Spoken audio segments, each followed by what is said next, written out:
British parliament में राहुल गांधी का भाषण और राहुल गांधी की ब्रिटिश पार्लियामेंट के अंदर जिस तरह से एंट्री हुई है और एंट्री के साथ ही वहां पर मौजूद तमाम सांसदों का खड़ा हो जाना और खड़े होकर के ताली बजाना, यह गर्मजोशी राहुल गांधी के लिए जो गर्मजोशी वहां पर दिखाई गई, इन तस्वीरों के जरिए, ये तस्वीरें जो आप देख रहे हैं, इन तस्वीरों के जरिए आप समझ सकते हैं कि राहुल गांधी का किस तरह से वहां पर वेलकम किया गया है। और जैसे बीजेपी ने, आरएसएस ने राहुल गांधी की छवि को गढ़ने की कोशिश की, उसके उलट कैसे वहां पर स्वागत हो रहा है, कैसे वहां पर भारतीय मूल के सांसद और तमाम सांसद पत्रकार वहां पर राहुल गांधी को कैसे देख रहे हैं, किस गर्मजोशी के साथ में उनसे मिल रहे हैं, ये सारी तस्वीरें, ये सारी बातें अपने आप में बहुत कुछ कह रही है। राहुल गांधी ने ब्रिटिश पार्लियामेंट के अंदर अपने भाषण में क्या कुछ कहा, बीजेपी को लेकर के क्या कहा, आरएसएस को लेकर के क्या कहा, देश के अंदर तमाम संस्थाओं को लेकर के क्या कहा, कई सारी बातें हुई है। और उसके बाद में राहुल गांधी ने एक अलग से उनका इंटरव्यू हुआ, उसमें भी बहुत सारा कुछ कहा है राहुल गांधी ने। लेकिन इन सब चीजों के बाद में भी आखिरी में मैं आपको बताऊंगा वीडियो के अंदर कि अभी भी कौन कौन सी वो चुनौतियां हैं जो कांग्रेस के सामने मुंह बाई खड़ी है। ये वेलकम है, ये गर्मजोशी है, ये ठीक है, लेकिन उसके बावजूद क्या वाकई सब कुछ ठीक है, वो भी बात करेंगे। बहरहाल पहले आप देखिए ब्रिटिश पार्लियामेंट में राहुल गांधी का भाषण। कहा, भारतीय संसद में विपक्षी नेताओं के माइक बंद कर दिए जाते हैं, हमें चर्चा करने की इजाजत नहीं है।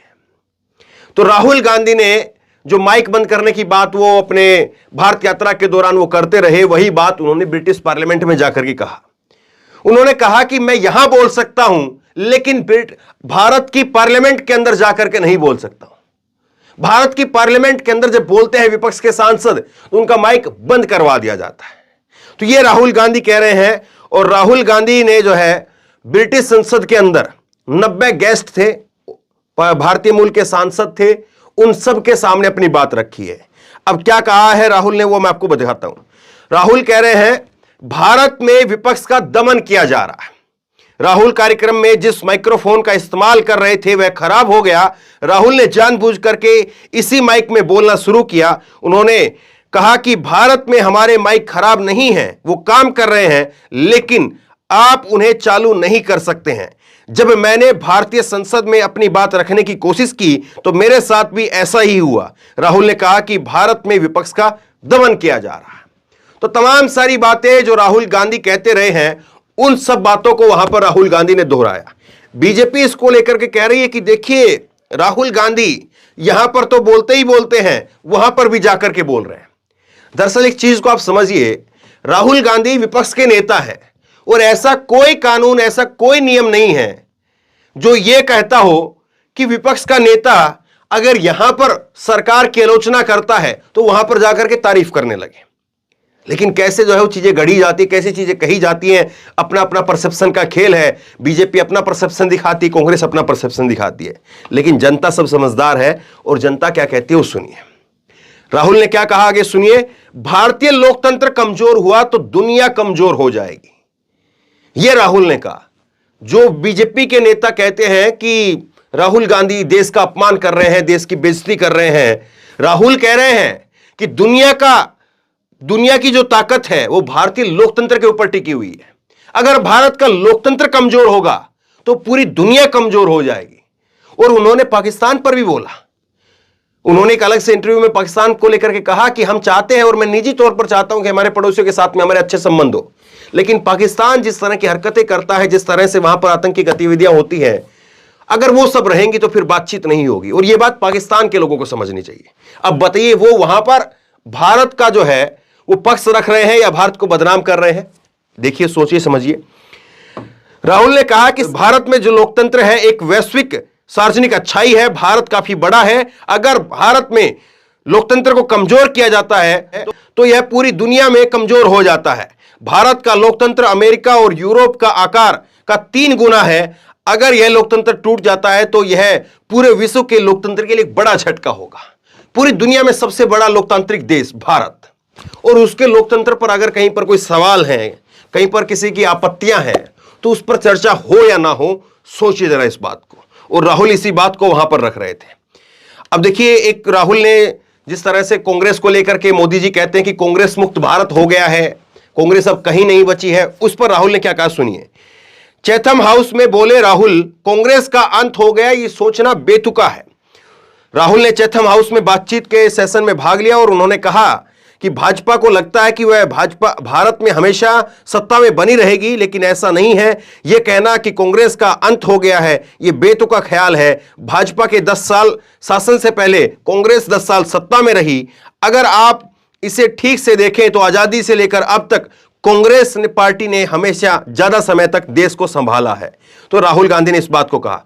आगे राहुल गांधी ने जो है वो आरएसएस के ऊपर हमला बोला, आरएसएस को लेकर के कहा कि आरएसएस एक सीक्रेट सोसाइटी जैसी है जिसने सारे इंस्टीट्यूट पर कब्जा कर लिया है। मीडिया के अंदर, जुडिशरी के अंदर, तमाम अलग अलग इंस्टीट्यूट के अंदर आरएसएस ने अपने लोग भर दिए।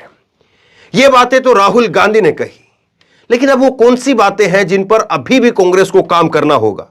अगर 2024 की रेस में अपने आप को बनाए रखना है, 2024 की रेस में नरेंद्र मोदी को पछाड़ना है, इसमें कोई दो राय नहीं है। अगर आप एक ईमानदारी से कहीं पर भी किसी भी पत्रकार की राय पूछेंगे या एक ईमानदारी का कोई भी सर्वे देखेंगे, इसमें कोई दो राय नहीं है। 2014 के मुकाबले, 2019 के मुकाबले भारत जोड़ो यात्रा के बाद में काफी कुछ कांग्रेस को लेकर के, राहुल गांधी की छवि को लेकर के, राहुल गांधी को लेकर के देश के अंदर एक परसेप्शन बदला है।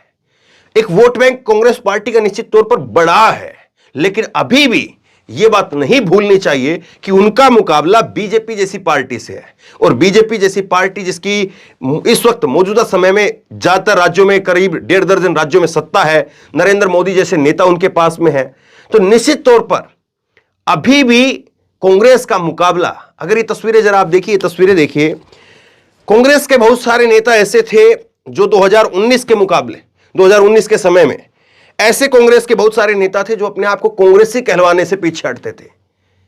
लेकिन अब धीरे धीरे कांग्रेस के कार्यकर्ताओं का मनोबल वो भी बदल रहा है। अब वो फोटो खिंचवाते भी हैं, शेयर भी करते हैं, लोगों को बताते भी हैं, राहुल के साथ में जो है वो सेल्फी लेने का भी प्रयास करते हैं, तमाम सारी बातें होती हैं। लेकिन एक बहुत बड़ा तबका था कांग्रेस के अंदर। और दूसरी तरफ अब अगर कांग्रेस की चुनौतियों की अगर बात करें तो कांग्रेस को अभी भी 3 चीजों पर बड़ा काम करना पड़ेगा। पहला यह कि उनका जो वोट बैंक है, उनका वोट बैंक, कांग्रेस का जो वोट बैंक है वो रूरल, गांव देहात का गरीब, वो कांग्रेस का जो है वो कोर वोटर माना जाता है। और वो कोर वोटर किस तरह से उसके ऊपर बीजेपी ने कब्जा किया, इसमें कोई दो राय नहीं है। लेकिन अब वहां से कैसे उसको वापसी लाया जाएगा वो बड़ा सवाल है। क्योंकि अपर मिडिल क्लास की अगर बात करें तो कांग्रेस का वोटर वो बहुत कम रहा, और जिस तरह का मौजूदा समय में परसेप्शन है, ये अपने आप में जो है वो बहुत मुश्किल दिखता है कि वो वोटर दोबारा से कांग्रेस के पास आ जाए। पहली चुनौती यह है कि अपना वोटर को चिन्हित करके, अपना जो वोटर है कांग्रेस का, उसको वापस लाना होगा। दूसरा कि मीडिया में किस तरह से नई टीम जो आई, उन टीम ने काम किया, लेकिन उसके बावजूद अभी भी बीजेपी से कैसे मुकाबला करेगी, सोशल मीडिया से लेकर के मेन स्ट्रीम मीडिया तक कैसे कांग्रेस की रणनीति रहेगी, यह भी बड़ा सवाल है। और इसके साथ साथ तीसरा ये कि पार्टी के अंदर, कांग्रेस पार्टी के अंदर अभी भी बहुत सारे नेता ऐसे हैं जिनको बाहर किया जाना और जिनको अंदर लाया जाना बहुत जरूरी है। क्योंकि ये कई सारे नेता कांग्रेस के अंदर, ऐसे बहुत सारे नेता हैं जो चौकड़ी मार करके तो बैठे हुए हैं, पदों पर तो हैं लेकिन काम पर नहीं है। अब इनकी वापसी होगी। हालांकि खबर यह भी है कि आने वाले कुछ ही दिनों में, होली के बाद में 8 प्रदेश अध्यक्ष बदले जाने हैं। तो कांग्रेस किस तरह से 2024 की लड़ाई में अपने आप को देखती है, कैसे अपने अंदर सफाई करती है, कैसे राहुल गांधी जो उन्होंने मेहनत अभी की है, भारत यात्रा और अब तमाम सारी चीजें, वो गतिविधियां वो कर रहे हैं, क्या इन सब चीजों को 2024 तक इसी तरह से और इससे ज्यादा गति के साथ में, इससे ज्यादा प्रभावशाली तरीके से आगे तक ले जा पाएंगे? तभी जो है वो तस्वीर कुछ बनती हुई दिखाई देगी। तो बहरहाल राहुल गांधी जिस तरह से ब्रिटिश पार्लियामेंट में बोल रहे थे, तमाम सारे मुद्दे उन्होंने गिनाए, आप क्या सोचते हैं? क्या वाकई आपको लग रहा है कि राहुल गांधी उस स्थिति में धीरे धीरे अपने आप को तैयार कर रहे हैं कि वो नरेंद्र मोदी को मात दे करके 2024 के अंदर सत्ता पलट सकते हैं, या अभी भी आपको लगता है कि दूर की कौड़ी है?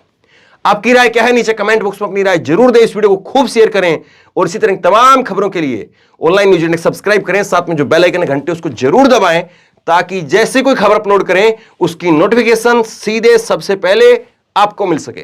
धन्यवाद। इस खबर को अभी लाइक करें, शेयर करें, अभी चैनल को सब्सक्राइब करें और घंटी जरूर दबाएं।